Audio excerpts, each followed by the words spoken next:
நிச்சயமாக ரதி. தென்காசி மாவட்டம் அச்சம்புதூர் பகுதியைச் சேர்ந்த 12வது வார்டு பகுதியைச் சேர்ந்தவர் காளிராஜ். இவர் கூலி தொழில் செய்து வரும் நிலையில் இவருக்கு 3 குழந்தைகள் உள்ளன. இந்த நிலையில் இன்று பள்ளி விடுமுறை என்பதால் அவரது மகளான மனிஷா என்ற 3ஆம் வகுப்பு படிக்கும் 8 வயது சிறுமி வீட்டின் முன்பு உள்ள தெருவில் விளையாடி கொண்டிருந்துள்ளார். அப்போது விளையாடி கொண்டிருந்த சிறுமியை அங்கு சுற்றித் திரிந்த 10க்கும் மேற்பட்ட தெருநாய்கள் கடித்து குதறி இழுத்துச் சென்றுள்ளது.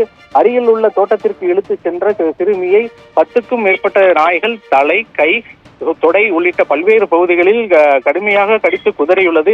இதில் சிறுமி வலியால் துடிதுடித்த நிலையில் கதறி அழுதுள்ளார். இந்த சத்தத்தை கேட்டு அருகில் உள்ளவர்கள் குழந்தையை மீட்டுள்ளனர். தெருநாய்களை விரட்டியதோடு குழந்தையை மீட்டு தென்காசி அரசு தலைமை மருத்துவமனையில் சிகிச்சைக்காக அனுமதித்தனர்.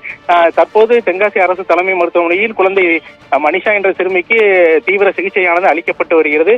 இந்த தெருநாய்கள் சம்பந்தமாக பல முறை மாவட்ட நிர்வாகிகளிடம் புகார்கள் தெரிவித்ததாகவும் அவர்கள் உறவினர் தரப்பில் சொல்லப்பட்டு வருகிறது. தெருநாய்களை அப்புறப்படுத்த வேண்டும். இந்த தெருநாய்கள் காரணமாக குழந்தைகள் தெருக்களை சுற்றி சுதந்திரமாக நடமாட முடியவில்லை எனவும் பொதுமக்கள் மாவட்ட நிர்வாகிகளிடம் பல முறை புகார்கள் தெரிவித்துள்ளனர். ஆனால் இந்த புகார்கள் குறித்து எந்தவித நடவடிக்கையும் எடுக்கப்படாத நிலையில் தற்போது மனிஷா என்ற சிறுமியை 10க்கும் மேற்பட்ட நாய்கள் கடித்து குதறிய சம்பவம் பெரும் அதிர்ச்சியை ஏற்படுத்தியுள்ளது.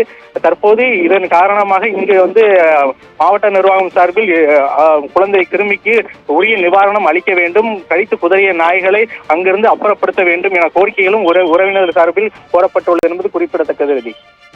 விவரங்களை விரிவாக வழங்கியமைக்கு நன்றி சம்பத்.